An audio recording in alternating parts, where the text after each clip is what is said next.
You're listening to the Baumbastic Podcast with Andrew Ellis on Inside Arkansas. What's going on, everybody, and welcome back to the Baumbastic Podcast presented by Inside Arkansas and hosted by Andrew Ellis. It's Friday night. The Arkansas Razorbacks just picked up an 8-1 exhibition victory over the Little Rock Trojans, an NCAA tournament team from last year inside Baum-Walker Stadium, man. It was a really fun Friday night. It was a good atmosphere, as we expected it would be. So cool to see all the fans come out. I mean, we've seen it time and time again, so it's not a surprise at this point. But it's always cool to see fans come out to see an exhibition game for college baseball, more than you would have at most schools around the entire country. There's about 5,000 Razorback fans there inside Baum-Walker Stadium tonight. And it was a fun little celebration. Two in-state opponents, something that we don't always get to appreciate. Two really good programs also, man. Credit to Chris Curry and his squad. They came ready to play, man, and Arkansas gets the job done 8-1. They even played the bottom of the ninth, despite Arkansas already, of course, having the game won, because it's really what this whole thing is about, is getting some reps, facing some outside competition. But I got to tell you, man, look, we're gonna dive into all of it. We're going to go literally play-by-play from this exhibition game. I'm going to tell you everything that happened, who pitched, who had the big hits, who did what. And as we go play-by-play, of course, I'm going to get off on my own little tangents talking about specific guys here and there. But that's going to be basically how this late-night edition of the Baumbastic Podcast is going to be structured. You guys will be listening to this Saturday morning, so I know there's a big football game later today. We got to watch how the Bobby P era comes out, so I'll try to make this as quick as I can, but that's sort of how it's going to be structured. I'm just going to go play-by-play, and we'll talk about some of these things as we go along. But before we get into it, though, I do just got to say, it was really competitive, man. It was really competitive, really tense. You see the final score 8-1, and so if you're using your imagination and you weren't there, you can kind of assume, okay, Arkansas took care of business. We're clearly the better team. They handled what they needed to do.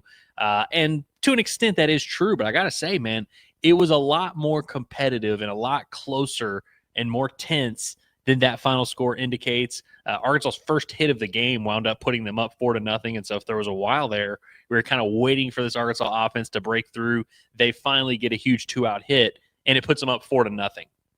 And so that right there kind of changed the game a good bit, sort of broke things open for Arkansas, and added in a few insurance runs in a couple innings later on in the scrimmage. But for the most part, this was a back and forth. It was a tight, well-played, well-pitched. I thought both teams, didn't have pitchers just leaving mistakes over the heart of the plate. So not a huge night for offense. I thought each team wanted to win, man, and they were very competitive. Like, credit to Little Rock, who was wearing actual uniforms. I wish Arkansas would start wearing actual uniforms during some of these exhibitions against outside competition. But Little Rock, their dugout was very into it. It felt like a real game. And like I said, 5,000 people at Razorback or at Baum-Walker Stadium tonight. That's more than some of these programs. I mean, like Little Rock, for example, but even like power programs, Oregon State, some of the best programs in the country will never have 5,000 people at their games in the regular season, let alone in fall scrimmages or leading up to the season, let alone fall exhibitions against an in-state opponent. I mean, this is a big deal, man. And so I think it was really cool to see Arkansas play in that kind of atmosphere. Of course, you've got a lot of returners on this team who are used to this. They know what it's about. Guys that have played at a high level, played in the SEC, not necessarily a stranger to them. Like, this probably didn't mean as much to Cam Kojal, but for someone like Damian Ruiz coming from Lamar, this is a little bit of a step up. This is a little bit closer to the bright lights that you're going to have to get used to playing in. TJ Pompey coming from Texas Tech, he's been in some good atmospheres, but Micah knew this is a big opportunity for him. He made quite the statement, and we'll get to him in a minute. But I think that was the coolest part of today, is we've gotten to watch Arkansas play a good bit against themselves and test themselves, and we get to learn a lot in those settings. But it's cool to kind of affirm some of the things that we feel watching Arkansas play against an opponent. And credit to Little Rock, man. They brought that out of Arkansas. And so, like I said, it was a lot closer, I felt, than the final score indicated. But the better team in the end won. Arkansas had a little bit more depth. And in this setting, of course, each team kind of changing pitchers pretty much every inning. It's not a complete accurate reflection necessarily of how these two teams would fare in a real game against one another. But like I said, a lot of good stuff to learn from this experience, a lot of things we can dive into. And so let's hop right into how this whole thing went down. Full disclosure, I feel bad because there was someone who came up to me right before the game, and it was a parent of a player from Little Rock. And they were like, hey, obviously, I'm here to support, my kid, but listen to the show, love the show, think you're doing a great job. And I was like, awesome, that's awesome. And so I kind of wanted to come here. I would love to give you a real detailed report of Little Rock and, how they fared. I do not have that for you. I was not sitting in the press box, so I did not have, the roster lineup in front of me, all that. I literally just attended this sucker as a fan, sat by my boy Cameron and his girlfriend, and we just kind of wrote on our phones notes as we went along. And so even I don't even have the names of Little Rock's players. I just have Arkansas side, what they did. And I think that's what most of you, of course, are here to learn from. And so I just wanted to get that out there because I'm sure, I feel bad for anybody who's coming to me expecting to hear a detailed breakdown of Little Rock. That's just not what I do. And I apologize for that because I know that there's other people, other fan bases listening and stuff like that. But I hope you guys will forgive me. I'm just going to talk about the Razorbacks because that is the team I cover. That's this program that I follow closely, and these are the guys that I know. So we'll start. Colin Fisher gets the starting nod, which, by the way, let me actually just, before I get into this, let me pull up the starting lineup for Arkansas. This is a 10-person starting lineup with 2 DH spots. Brenton Clark leading off, playing left field, which is not a massive surprise if you've been listening to the podcast, been hearing about how he's leading the team in on-base percentage, is really built on the summer he had. Not a huge surprise there. You got Helfrich and Kojal at 2 and 3 in the middle. Kahio Aloy batting cleanup for Arkansas. No huge surprise there. Got Kahio Aloy playing right field, which is, again, not a huge surprise, but is notable because it kind of affects how you line up everyone else around him. You got Reese Robinette there playing first base in the 5-hole. Micah New, who might be maybe the MVP of tonight's game. Yeah, definitely the MVP of tonight's game. Playing center field, batting 6th. TJ Pompey playing shortstop, batting 7th. And then you had back-to-back freshmen, a Christian Turner, a freshman outfielder, Christian Turner, gets one of the 2 DH nods here in this lineup. Carson Brumball playing third base, which is, again, something we've been talking about extensively on the Baumbastic podcast. And then batting 10th in this lineup, Damian Ruiz, who, is a guy that we all kind of viewed as a unanimous shoe-in to start. His starting spot is maybe a little bit less definitive than we maybe thought, but of course gets the nod here tonight. And they substituted some guys in there, and we'll get to some of that as we go along. But Colin Fisher gets the starting nod here tonight.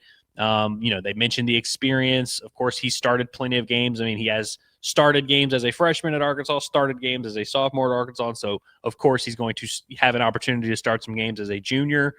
Colin Fisher, man, set the tone on the mound for Arkansas, filled up the strike zone. He did exactly what you would like when they made that decision to start Colin Fisher.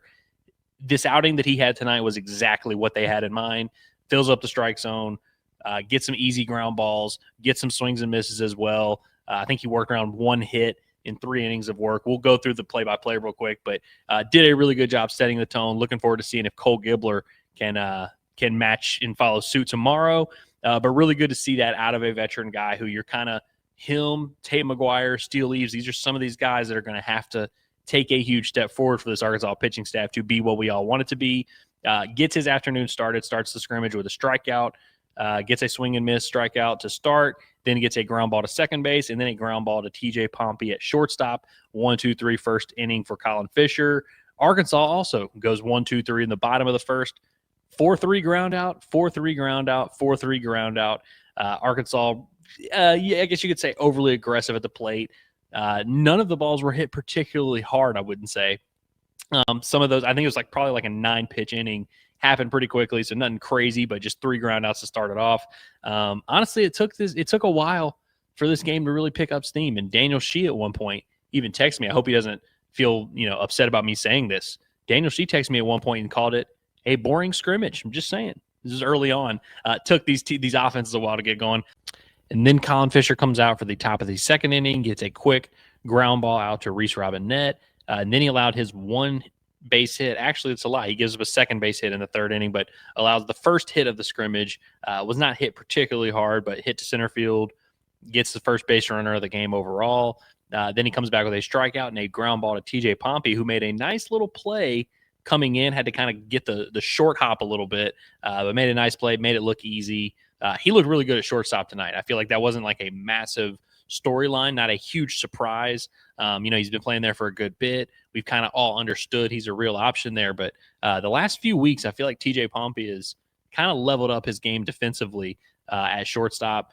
Moving on to the bottom of the second, then we're at the boring part of the scrimmage, so I'm kind of early exhibition, so I'm kind of skimming through here. Bottom of the second, you have Kahio Aloy grounds out to shortstop. Reese Robinette grounds out to the second baseman. Mike Anu is the first Razorback base runner working a walk. He then advanced to second base on a wild pitch, and I say wild pitch. He had such a good jump. I almost feel bad for the pitcher calling this a wild pitch, but technically it was a ball in the dirt that he advanced to second base on. And honestly, the catcher made a pretty good attempt to try and get him. Just really good heads-up base running by Mike Anu, getting into scoring position with 2 outs. But then TJ Pompey strikes out, looking, I believe. And then we go on to the top of the third, where Colin Fisher comes back out. Again, I'm in the stands. I don't have TrackMan. I don't have stat broadcast or anything. I don't know what his pitch count was at. But, Dave the other day, Dave Van Horn says they weren't going to throw anybody more than 2 innings. But, of course, the first pitcher they throw goes 3, but it worked out very well. Colin Fisher comes out, gets his 3rd strikeout to start, allows another base hit. Now, this one, I put a little star next to it because it was hit to Kahio Aloy, and it was hit very hard. One could argue that Kahio Aloy could have caught this one. It was like a line drive, almost hit right at him, although it was really right in front of him. And he kind of took the step back to analyze a little bit and then didn't really have time. And he ultimately wound up making the decision to let it drop in front of him rather than dive, maybe risk it going to the fence or anything crazy like that. I was okay with the decision, but I'm sure some people who were at the park maybe had a different view and could tell you it was this crazy egregious, he should have caught it. I don't know. It was hit pretty hard. It ended up dropping in front of him. Not the end of the world. Then Colin Fisher did issue a walk, so you kind of felt like things were starting to get a little bit hairy there. You have runners on first and second, and then you get just a perfect 4-6-3 double play. Could not have rolled it out there any better to Cam Kojal. So really good stuff to complete Big Tuna's outing. I was really pleased. It wasn't anything crazy that we haven't seen from Big Tuna before. I mean, we've seen him in these midweek starts before, fill up the strike zone against teams like Little Rock. And I don't mean that as a slight, but he's thrown against, non-SEC competition and done really well before.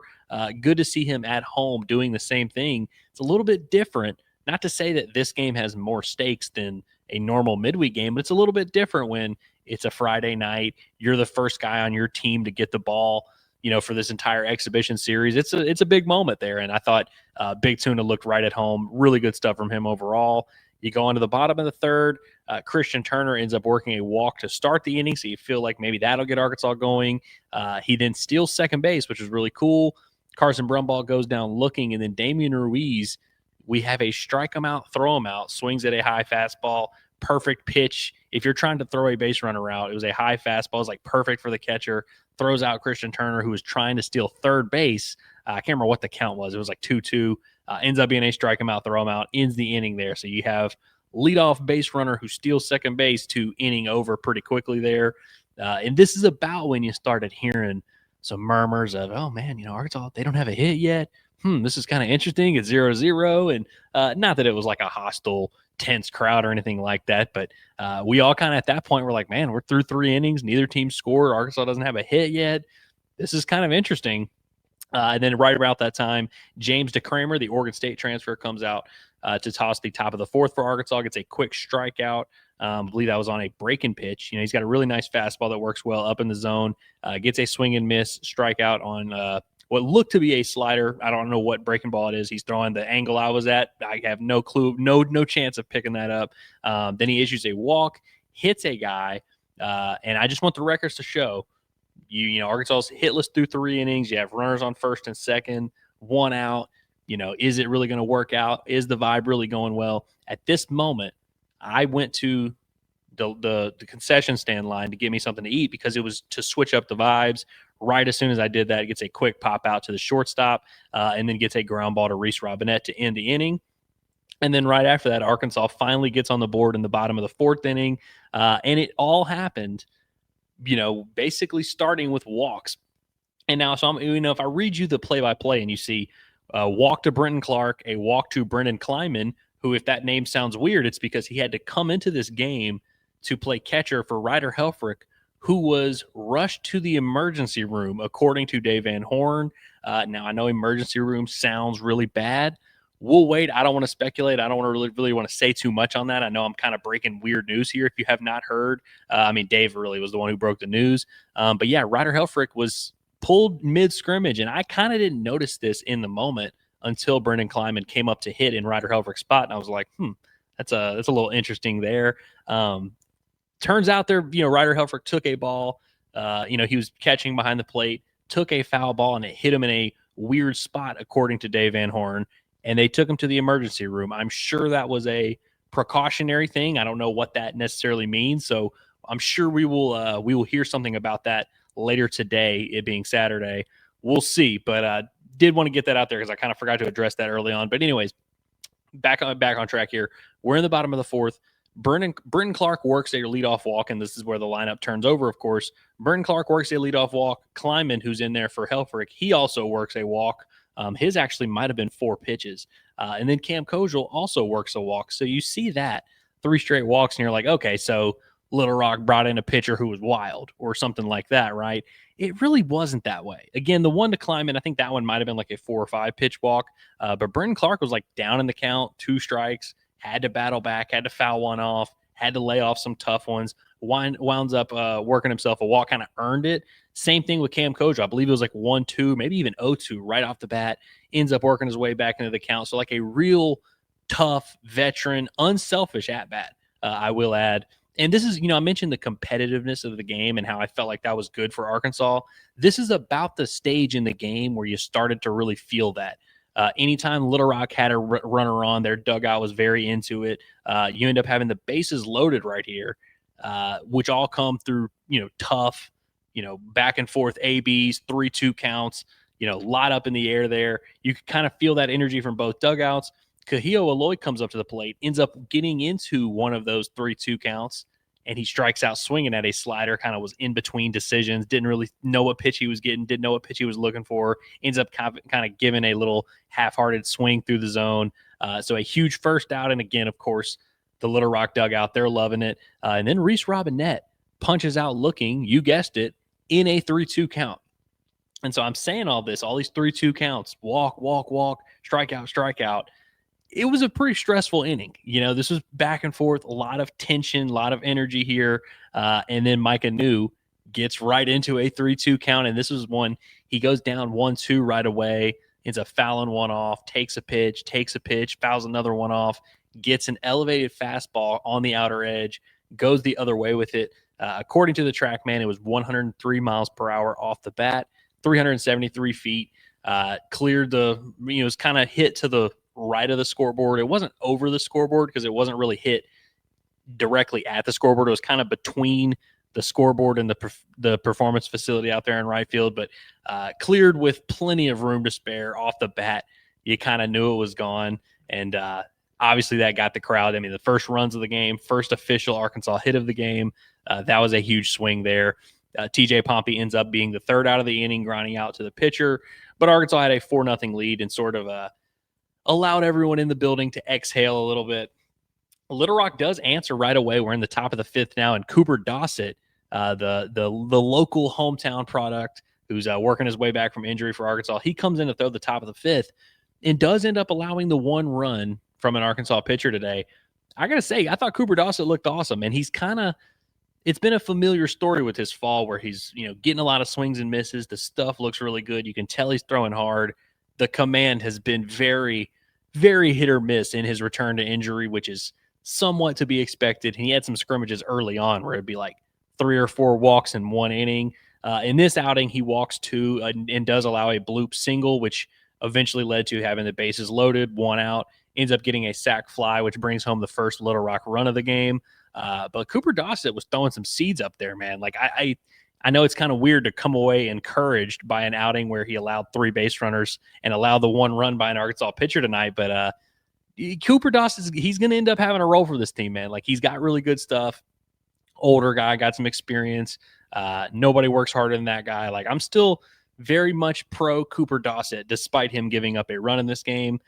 Then we go to the bottom of the 5th. I said I didn't have much to report in terms of Little Rock guys, but I got to give a shout out to my guy Tag Andrews, who comes in and throws the bottom of the 5th. Of course, Tag Andrews being from Maumelle, pitched at Arkansas last year, was on the roster, ends up entering the portal, going to Little Rock, where he is going to have a legitimate role for them. Really looking forward to seeing what he can do. Arkansas did get 2 base hits in this inning. Christian Turner starts with a ground out to second base. Carson Brumball then lines out to the second baseman. Really good swing or good ABs from both of the freshmen there. And then Damian Ruiz, who again is hitting in the 10 hole in the DH spot. And, he really hasn't had a bad fall by any means, but this is a guy that we all had pretty high expectations for. And after the first weekend of scrimmages, it was like, oh yeah, this is like maybe the top transfer on the team. So for him to now be hitting 10th and still kind of trying to scrape his way into the lineup, thought this was going to be interesting, these next 2 days to see how he would respond. He ends up legging out a 2-out infield single here, kind of between third baseman and the shortstop. Good effort there. Good to see. Love to see a good hard 90. So he legs out an infield single with 2 outs and then steals a base. So good to see. And then Brenton Clark hits a line drive to left field, opposite field, base hit. Honestly, it was hit too hard. I know that sounds stupid. It was hit too hard. You end up having a 7-2 put out. Left fielder comes up firing. I think the left fielder maybe fielded it off of like one hop. Like it was kind of one of those like hit perfectly, giving the left fielder an opportunity to throw the guy out at the plate. Throws out Damian Ruiz with honestly like plenty of feet to spare. And honestly, with 2 outs, if you're Bobby Warner's coaching third base, you kind of just have to send them, make a throw. And the guy made a throw, gets the guy out. So Brenton Clark, next time you're going to have an opposite field single with 2 outs, let's maybe take a little bit off of that. But good swing. You get 2 base hits in the inning. And so you come from an inning where you have 1 hit and score 4 runs. Now you have an inning where you have two hits with 2 outs and do not come away with a run. Now we move on to the top of the 6th. Jackson Kershaw, the Oklahoma transfer, who you may remember is from Little Rock. Of course, we've had him here on the Baumbastic Podcast. Could be a very intriguing arm for Arkansas. He's one of their transfer guys. You think of him, DeCramer, McIlvain are the three D1 transfers that we expect are going to have a big role for this team and kind of are going to need to be at least somewhat solid. If they're going to have big roles for this pitching staff. So I was really interested to see what Kershaw would look like. He had some good moments to start fall. It has not been quite as good for him the last couple outings. I wondered how much of that would be just, now these guys have seen him a little bit and, he's a big, hard throwing, physical, imposing figure. It seems like it would, not that it's ever easy to hit against a guy like that. It probably gets easier the more you do it. And so I wonder if that was maybe starting to play a factor in to some of his recent outings against his own teammates. A lot easier to make that case now after the way Jackson Kershaw pitched in this game. He winds up pitching 2 innings. So Colin Fisher throws 3 at the start. Now you have Jackson Kershaw throws the 6th and the 7th. Everyone else that pitched in this game threw just 1 inning. But Kershaw gets it going with a solid strikeout to start his outing. And by the way, he finishes with 3 strikeouts and 2 innings of work. He struck out one with I don't know if it's a slider or if it's a hard cutter that he's throwing, but he has his go-to hard, break off speed pitch. That's what he got his first strikeout with. And then he had a fastball up in the zone in his second inning of work. So good to see him getting swings and misses with different pitches. They're really trying to develop that second and third offering for him. Will they end up experimenting with his role? He's gotten some starting opportunities early in fall practice, and starting opportunities is something we always use lightly because you're not really seeing these guys go through actual starts. I think he's probably going to be better in a high leverage late inning bullpen role, similar to how they used Christian Fauch last year. And when you look at him, he kind of fits the same type of build of just being a humongous bastard. So kind of reminds you a little bit of, Christian Fauch-esque in the way that he's a very large guy, right-handed, throws 98. I'm very intrigued with Jackson Kershaw. Was intrigued by his outing today. So he comes out, starts with a strikeout, allows a base hit to center field. I think all of Little Rock's base hits were between shortstop and second base, like just kind of right up the middle. Some were bloops, some were hit on the line. But Jackson Kershaw allows one of those. I think they had 5 hits in this game. And then right after that, gets a 6-4-3 double play. After falling behind 3-0, comes back with a kind of a get me over obvious strike, and then comes back. I thought maybe the best pitch Jackson Kershaw threw in his outing, 3-1 after you fall behind 3-0. 3-1, that's a very dangerous count. You've already got a runner on. Just absolutely dots a fastball on the outside corner. one of those that the hitter, if you're, sitting there at the plate 3-1, you're expecting kind of to get something over the heart of the plate. You're expecting to do damage there. You end up getting a perfectly placed fastball that's like 97, 98 miles an hour on the outside corner. One of those pitches is like, what am I going to do with that? And then the very next pitch ends up executing a very similar pitch. I didn't get it didn't make it to the catcher's mitt. Ends up inducing a 6-4-3 double play ball to get out of the inning. That's good. That's big time stuff. I mean, that's just a couple pitches there after falling behind 3-0, but that's the kind of experience. These are the kind of reps that you want to see a guy like Jackson Kershaw, who's still only a true sophomore, has not even started his second year of college baseball. So still a lot of room for a guy like that to evolve. Moving on to the bottom of the sixth, nothing really doing here. You have Brendan Kleiman works a walk. Cam Kojal, who got ahead in the count, and this one ends up kind of working it back. I can't remember if it was a full count or if it was 2-2, ends up hitting a ball right to the first baseman. It hit it pretty hard, but it ends up being a 3-6-3 double play. And then Kahio Aloy has what I have down as an F7 with a little star by it because this ball was absolutely touched. Hit really well. Deep left center field. I can't tell if it was on quite the warning track or up against the wall. Left fielder had to cover a little bit of ground, but it was hit very well. Really good swing from Kahio Aloy. Following a pretty good swing from Cam Kojal, a little bit of tough luck in that inning there for Arkansas. You move on to the top of the seventh. Kershaw comes back, gets a punch out, gets another punch out. All three of his strikeouts were swinging, then issues a walk, and then gets a 5-4 put out from Carson Brumball, throwing the ball to second base. Try to throw it away, low-key, playing third base there, Carson Brumball, but Cam Kojal does a good job staying on the bag there. And then you move to the bottom of the seventh where Arkansas gets a couple of insurance runs. Reese Robinette starts the inning with a base hit to right field or kind of right center field-ish. I can't remember. It was hit towards the second baseman. I can't remember if it was to the second baseman's right. But, just a solid piece of hitting kind of through the shift there. So starts the bottom of the seventh off with a single. Micah New then has an F9, which I put a few stars by because he almost went opposite field with another home run ball. I can't remember where we were at in the count on this one, but just another – I believe this one is actually a breaking ball on the outside corner, just kind of hits it where it's pitched, elevates it, puts some backspin on it. Guy ends up catching the ball like right at the fence. But would have been quite the statement for Micah New, who we know has crazy power. And when he hits home runs, he hits them in bunches. We saw that in the Cape. We saw that to finish his career at Marshall. Micah New, really fun player, had some really good moments in this scrimmage as well. And then he couldn't quite get one over the fence. So TJ Pompey had to come back. Once again, 3-2 count. And I got to be honest, I feel bad for the pitcher. Throws a 2-2 fastball that I thought just like straight up froze TJ Pompey. Sometimes as a hitter, you kind of are looking for one pitch. And then if you don't get that pitch, you're just taking no matter what. If I'm sitting on a slider and he throws me anything but slider, I'm just not swinging. That's what I thought this situation was. I thought the pitcher executed a perfect fastball right there on the inside corner. Didn't get the call. The very next pitch he throws, tries to sneak another heater by TJ Pompey, and it did not get by TJ Pompey. He absolutely obliterates it.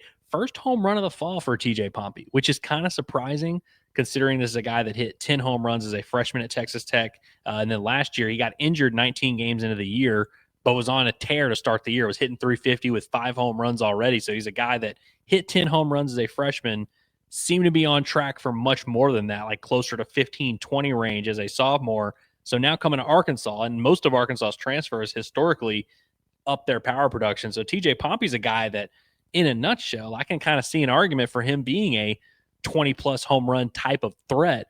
We haven't seen a ton of that power. He's been getting on base a good bit, but him and Micah New, I would say that's been kind of the surprise of the fall for me, at least. Like, I've been really impressed with both of those guys. They've both gotten on base a good bit, especially Micah New. But both those guys are guys that I expect to hit for a lot of power, and I think they will hit for a lot of power in a Razorback uniform. But it's been interesting to see sort of their approaches. You can tell in this time of year, they're not really dead set on trying to hit home runs. And I know that sounds stupid to say when a guy hits one 394 feet. This one was just honestly instincts. 3-2. You're looking to fight off anything. You got away with one the pitch before. You're just looking to fight off. Guy ends up throwing a fastball that caught way too much of the inner corner. TJ Pompey hits it 106 miles an hour and 394 feet to left field over the seating there in the hog pen there. They have like the actual seats there. It was basically on top of those seats. So really good stuff. And then you had Tyler Holland comes in for a pinch hit at bat, filling in for Christian Turner there. He strikes out. Carson Brumbaugh strikes out for the second time. Not the best day at the office for Arkansas star freshman, but you live and you learn. Then in the top of the eighth, Arkansas goes to Mark Brissy, who I've been really impressed with, like Mark Brissy. I don't know if he's the best freshman pitcher on the team, but I've said this about him, that I think he's just very mature, strike throwing. The command is a little bit ahead of schedule for what you expect out of a guy that's a true freshman that has never really pitched at this level. I feel like he's going to give himself a chance to, have maybe it won't be a, closing big time high leverage role, but you see throughout the course of a season, whether it's midweeks, occasional blowouts here and there. I mean, Steele Eves, of course, got him some mop up duty last year. I mean, Mark Brissy has kind of put himself in position to where if there's only going to be 2 or 3 freshmen that actually get a chance to pitch in on the mounds in season for Arkansas, Mark Brissy, I feel like, would be one of those guys. And the thing I like about him, again, is his maturity and his just ability to throw strikes, which is going to give him a chance. He was not particularly sharp in this game. The first batter he faces actually reached via error. It was the only error committed by the Razorbacks tonight, and it was by Cam Kojal. Ball hit to his left, and it wasn't hit hard, so he had to kind of charge it pretty quickly. I think he was trying to do the, glove it and scoop to first, and then kind of couldn't tell where he wanted to go with it.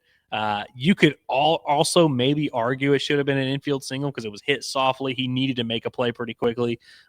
But me in the official Andrew Ellis scorebook, I had it as an E4.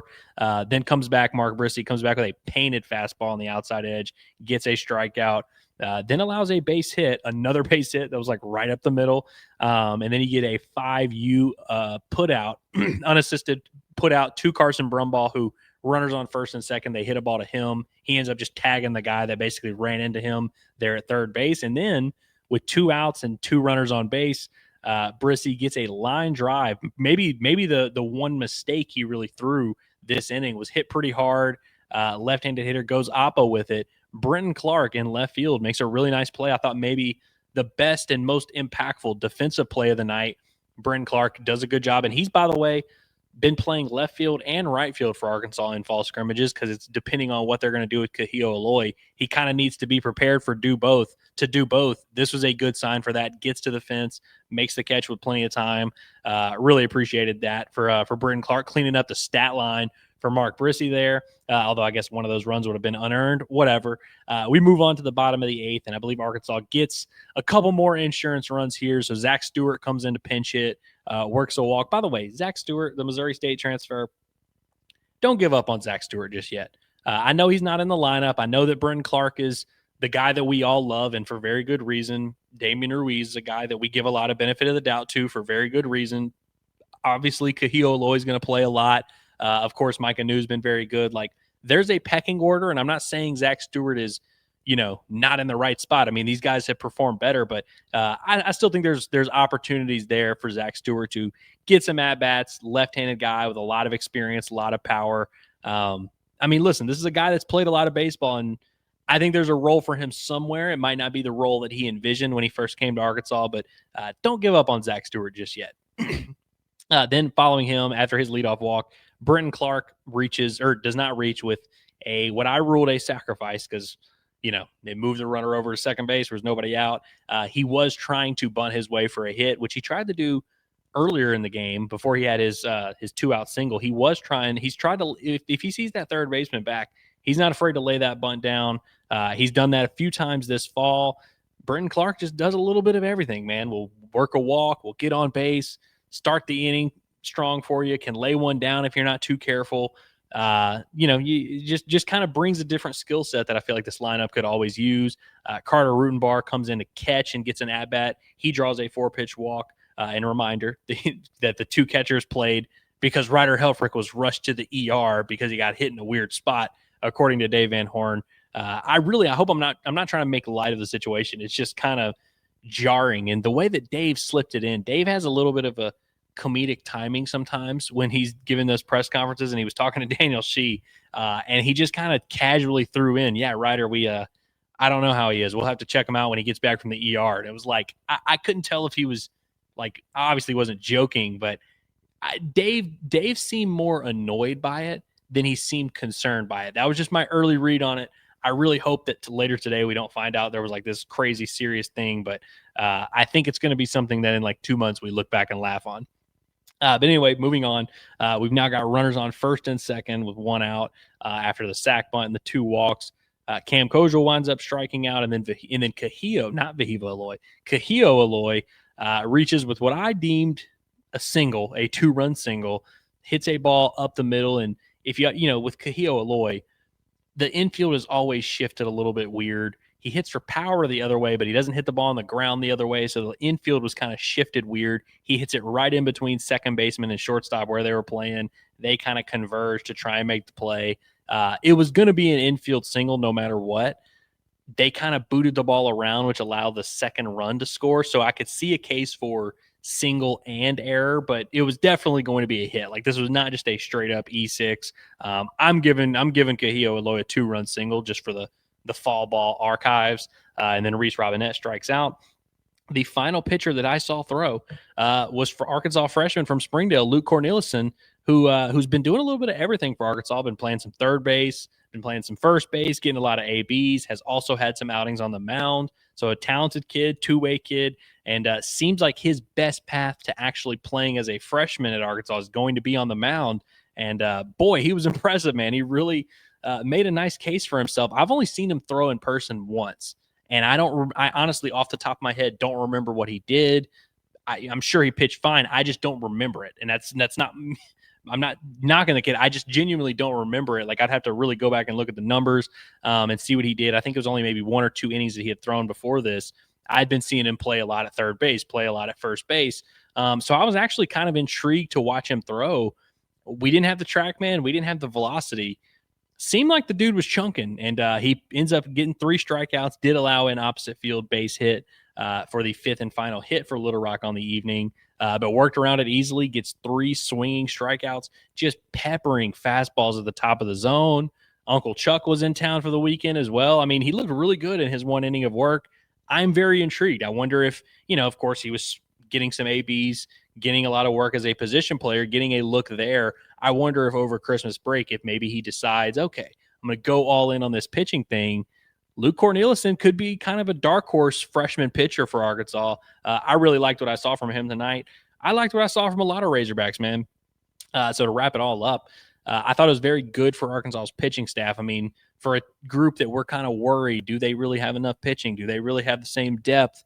Are those power arms going to be as good? I thought it was really good to see them have an outing like this where you really hold down a really solid solid Little Rock lineup, solid Little Rock program that is tough, competitive. They fight you every pitch. They don't really make a ton of mistakes. They don't get themselves out a ton at the plate. They don't strike out a ton. It's really, you really have to execute pitches to get them to strike out. And Arkansas executed a lot of pitches tonight, man. Let me see if I can go through real quick. Let me get the final tally on the strikeouts. So 1, 2, 3.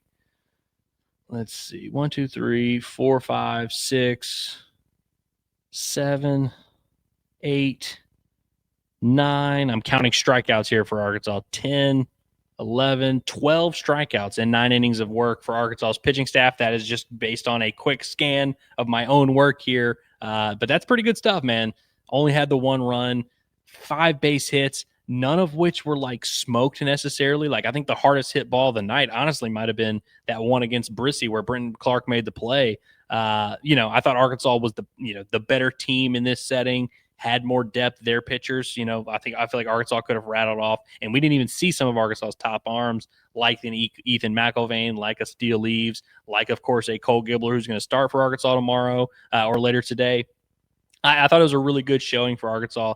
Like Dave was asked by Daniel Shea after the game, did you get what you needed to get out of this? And Dave basically said, outside of Ryder getting hurt, yeah, we got what we needed to get. Some good experience. You got to look at some different guys. You got to kind of see what this lineup looks like together, and it wasn't necessarily firing on all cylinders for all 9 innings of this game, but you can kind of see the makings there. And I think if I had told you guys earlier in the week, hey, Arkansas is going to face outside competition for the first time, and it's actually going to be the lineup that we're more concerned about. I feel like you guys would have signed up for that.